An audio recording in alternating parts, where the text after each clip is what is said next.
Why is Isaiah 53 called the forbidden chapter? And I found a little paragraph on Patheos, the website Patheos. Isaiah chapter 53, often dubbed the forbidden chapter, has been a focal point of debate and discussion between Christians and Jews for centuries. But what exactly makes it forbidden? This term suggests that the chapter is obscured or avoided, especially given its portrayal of a suffering servant, which Christians believe mirrors the story of Jesus Christ's life and sacrifice. While Isaiah chapters 52 and 54 are read in the synagogue, chapter 53 is not part of the annual cycle of readings. For Christians, on the other hand, this chapter is important and commonly employed in discussions of Christ's divine mission. The chapter represents the distinct interpretation gap between Christians and Jews, making this chapter a vibrant intersection of faith, history, and theology. And so there are many people who say that this is not allowed to be taught to the Jews in the education, and there are others who say that it is a lie and that it is read. So I don't know enough about that to discuss the issue of what is true and not according to the Jews, but I can read Isaiah 53, and whoever wants to listen can hear.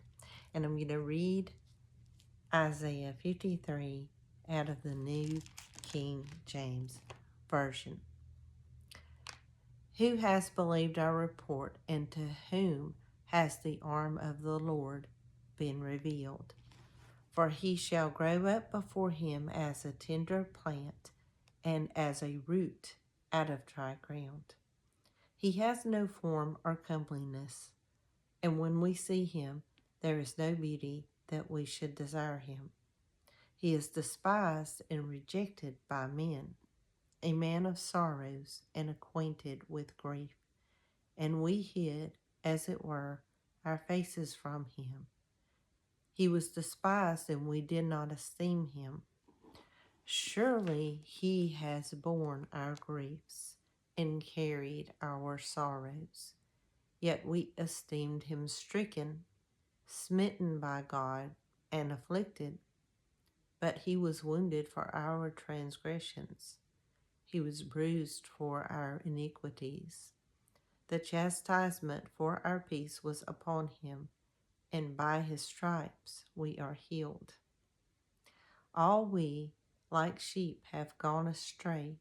We have turned every one to his own way, and the Lord has laid on him the iniquity of us all.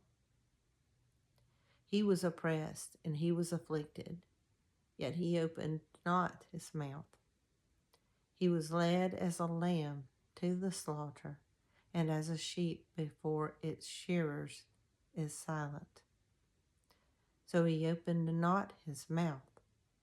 He was taken from prison and from judgment. And who will declare his generation? For he was cut off from the land of the living.